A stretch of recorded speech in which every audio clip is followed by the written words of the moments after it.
పెళ్ళైనా పండగైనా వేడుక ఏదైనా పట్టుచీరల ప్రత్యేక వేదిక వారాహి సిల్క్స్. సాంప్రదాయానికి సౌందర్యానికి వారధి. యాక్చువల్గా మీరు పవన్ కళ్యాణ్ గారిని మొన్న మీరు విమర్శించినట్టు 3 పెళ్లిళ్ళు చేసుకున్న పవన్ కళ్యాణ్ డిప్యూటీ సీఎంగా ఉండడానికి ఆయన తగడు అన్నట్టు ఏవో కొన్ని కామెంట్స్ చేశారని చెప్పి రకరకాల వార్తలు అయితే వచ్చాయండి. అంటే ఇప్పుడు ఏంచి పరిస్థితులు బట్టి అని మీరు అంటూ ఉన్నారు. మరి అలాంటి పరిస్థితులు ఆయనకు ఉండొచ్చు కదా, ఎందుకు మీరు ఈ టైంలో కూడా ఆయన విమర్శించారు? నేను విమర్శించలేదండి, మీరు తప్పుగా అర్థం చేసుకున్నారు.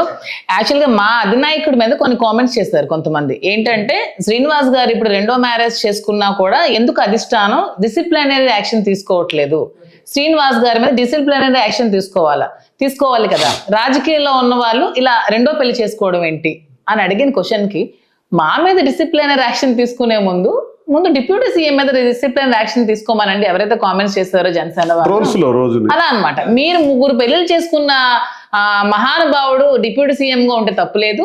కష్టాలు అనుభవించి చాలా కష్టాలు పడి ఆమె డైవర్స్ కావాలని కోరుకుని బయటకు వచ్చి ఇంకొక నిర్ణయం తీసుకుంటే తప్పే ఉంది. దీని మీద డిసిప్లిన్ యాక్షన్ తీసుకోవాల్సిన అవసరం ఏముంది? ఇతను ప్రజల దగ్గర ఎలాగున్నారో చూడండి. లంచాలు తీసుకుంటున్నారా, లేకపోతే దోపిడీలు చేస్తున్నారా, దౌర్జన్యాలు చేస్తున్నారా, ఆ విధంగా చూడండి. పర్సనల్ లైఫ్ ని పొలిటికల్ లైఫ్ ని టాలీ చేయొద్దండి. పవన్ కళ్యాణ్ గానీ నాది గానీ ఎవరిది గానీ పర్సనల్ లైఫ్ తప్పే కదా, అది రిజైన్ చేస్తే మేము చేస్తాము.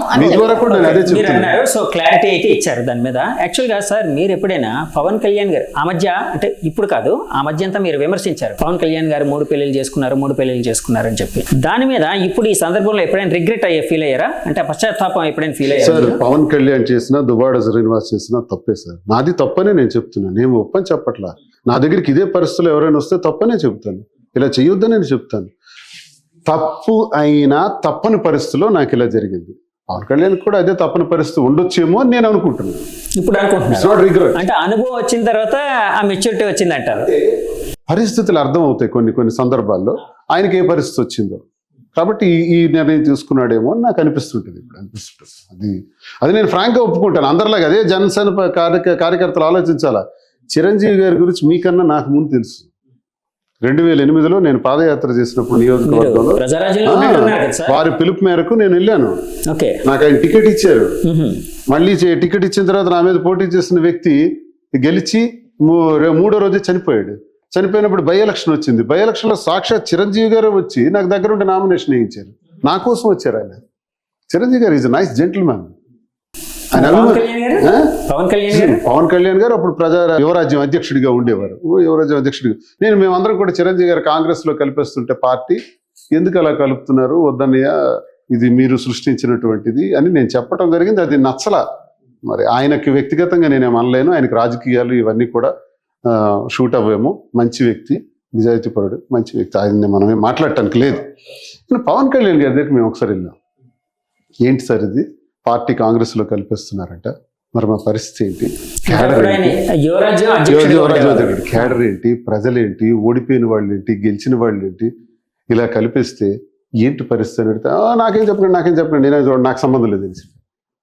అప్పుడు నాకు నెగిటివ్ మైండ్ ఆయన మీద పడ్డది. చిరంజీవి చూస్తే అలా ఉన్నారు, ఈయనేంటి నాకు సంబంధం లేదని చేతులు ఎత్తేస్తున్నాడు. వీళ్ళ కోసం మేము ఇన్నాళ్ళు కష్టపడింది. 150 వెహికల్స్ ఏ జనసేన కార్యకర్త చేసుండడు, నాయకుడు చేసుండడు. శ్రీకాకుళం నుంచి ప్రజారాజ్యం పార్టీ ఆవిర్భవించిన రోజు 150 వాహనాలు పెట్టాను. 150 వాహనాలు, వాహనానికి 10 మంది చొప్పున తిరుపతిలో తీసుకెళ్లి బ్రహ్మాండంగా చేసాం ప్రజారాజ్యం పార్టీ ఆవిర్భావం రోజు. నేను చేసినట్టు ఏ జనసేన కార్యకర్త చేసుంటాడు? నేను అవన్నీ చేసి వచ్చినాడు అబ్బాయి. కష్టాల్లో ఉండేటప్పుడు చేతులు ఎత్తేసినాడు ఆయన. మీకన్నా ఎక్కువ నాకు పవన్ కళ్యాణ్ గురించి తెలుసు. మీరేదో పెద్ద అభిమానులు ఫీల్ అయిపోయి మాట్లాడేసి తన్నేసి చంపేస్తాం, కొట్టేస్తాం, కారు కాల్చేస్తాం, తగలబెట్టేస్తాం అంటే నువ్వు చనిపోతావు, నేను చనిపోతాం, ఏదో ఒక రోజు అందరం పోతాం. మీరు అలాగే చేయాలనుకుంటే నేను రెడీ. ఫోన్లు ఇన్ని కట్టఫొద్దుంత ఫోన్లు అవన్నీ కూడా పోలీస్ స్టేషన్లో కంప్లైంట్ ఇచ్చాను. దుర్భాషలు ఆడటం, ట్రోల్స్ చేయటం, ఇవన్నీ అవసరం. మేము మాట్లాడుతుంది కూడా ఇప్పుడు కూడా పవన్ కళ్యాణ్ గురించి ఈమెగా నేను మాట్లాడింది ఏంటంటే, మాకు పవన్ కళ్యాణ్ బ్యాచ్ ఎక్కువగా ట్రోల్స్లో కనిపిస్తున్నప్పుడు వాళ్ళకి సమాధానం చెప్పాను. ఇది వాళ్ళకి సమాధానంగా మాట్లాడుతున్నాను తప్ప నాకు ఆ పార్టీ ఆ వ్యక్తుల గురించి అంత పూర్తిగా అవగాహన ఉన్నటువంటి వ్యక్తిగా పవన్ కళ్యాణ్ గారు ఎప్పుడు అంటారు 2014 నుంచే మాట్లాడతారు రాజకీయాలు. 2014 కాదు, ఆయన 2008లో వచ్చారు రాజకీయాలు. 2008 నుంచి నేను మాట్లాడుతున్నాను.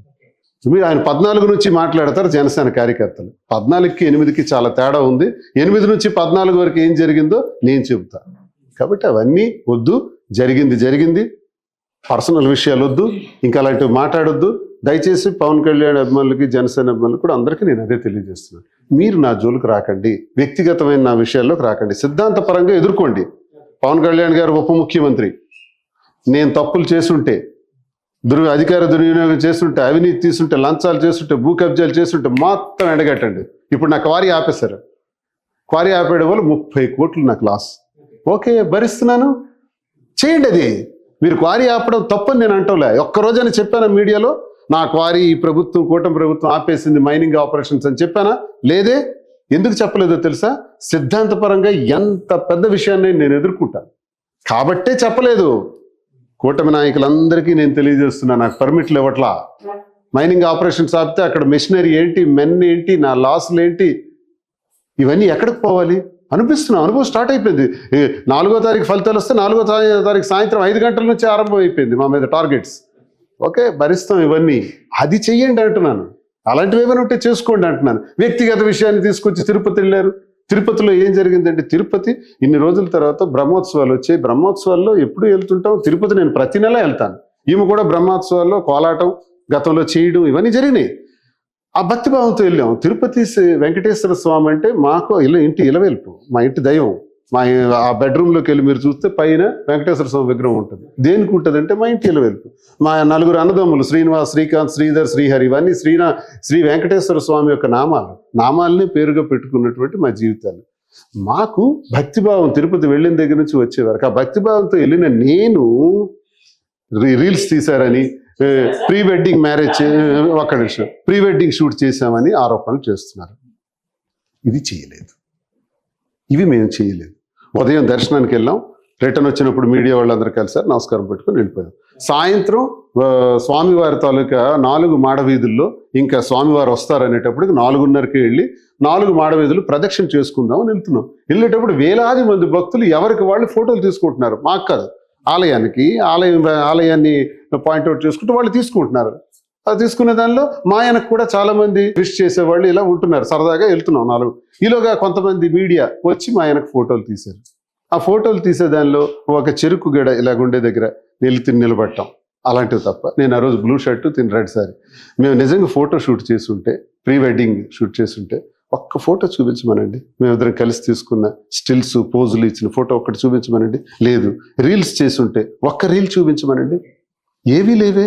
మరి దీన్ని 7వ తారీఖున జరిగిన ఇన్సిడెంట్కి మేము వెళ్ళిన దానికి 10వ తారీఖున కేసు కట్టారంటే కేవలం రాజకీయ కక్షలతో కట్టారు. అయితే మేమే కానీ తిరుపతిలో అందరూ భావిస్తున్నట్టు మేము కానీ తప్పు చేస్తుంటే ఆ వెంకటేశ్వర స్వామి విశ్వానికే ఆయన విశ్వసాత. అలాంటి వెంకటేశ్వర స్వామి ఆగ్రహానికి గురికా తప్పదు. సార్, ఇప్పుడు వెంకటేశ్వర స్వామిని ఇంతగా నమ్ముతూ ఉన్నారు కదా మీరు, లడ్డు వివాదం మీద మీ కామెంట్ ఏంటండి? సార్, లడ్డు వివాదం అన్నప్పటికీ నాకు తెలుసు సార్, నేను ఇదివరకు స్టేట్మెంట్ కూడా ఇచ్చాను. లడ్డు గురించి అక్కడ ఉన్నటువంటి రాతి మీద కూడా చాలా రాతలు రాశారు. లడ్డు ఎలా ఉండాలి అన్నదని శ్రీకృష్ణదేవరాయల కాలం నుంచి, అంతకుముందు కూడా వేలాది సంవత్సరాల క్రితం నుంచి కూడా లడ్డుకు ప్రాధాన్యత ఉంది. దానికి ఒక బోర్డు ఉంది. ఆ బోర్డు నిర్ణయం ప్రకారం అదొక అటానమస్ బాడీ. ఆ బాడీ దాన్ని రూల్ చేస్తూ ఉంటారు, వాళ్ళు ముందుకెళ్తారు. దానికోసం ఐఏఎస్ ఆఫీసర్ ఉంటాడు, ఈవోగా ఉంటారు. ఇదంతా వ్యవస్థ, అదొక పెద్ద వ్యవస్థ, అదొక గవర్నమెంట్, స్మాల్ గవర్నమెంట్. స్వామివారు అక్కడ లడ్డు వ్యవహారంలో ఇలా ఎనిమల్ ఫ్యాట్ కలిపారని ఒక బాధ్యత గల ముఖ్యమంత్రికి తెలిసినప్పుడు వెంటనే దానిపైన రిపోర్ట్స్ రప్పించుకోవాలి. With reports and with records he has to deliver the statement. అతను స్టేట్మెంట్ ఇవ్వాలి. బాధ్యత గల ముఖ్యమంత్రి హోదాలో కోటాను కోట్ల భక్తులతో మనోభావాలు దెబ్బతీసే విధంగా ఎనిమల్ ఫ్యాట్ కలిపారంటే ఏమవ్వాలండి? ఒక్కొక్కడు ఎలా భావిస్తున్నారు? ఎంత అఫెండ్ అవుతాం సార్. మా ఇంట్లో ఏమైనా పోయినా పర్వాలేదు, మనిషి పోయినా పర్వాలేదు, తిరుపతిలో ఇలా జరిగింది, అపచారం జరిగిందంటే భరించలేం. అలాంటి పరిస్థితి ఆయన నోటి నుంచి రావటం, చాలా ముఖ్యమంత్రి గారి నోటి వెంబడి రావటం చాలా ఏంటి ఇంత అనుకున్నాం. ఒక రకంగా నిజంగా జరిగిందా? ఒకవేళ నిజంగా జరిగితే తప్పు.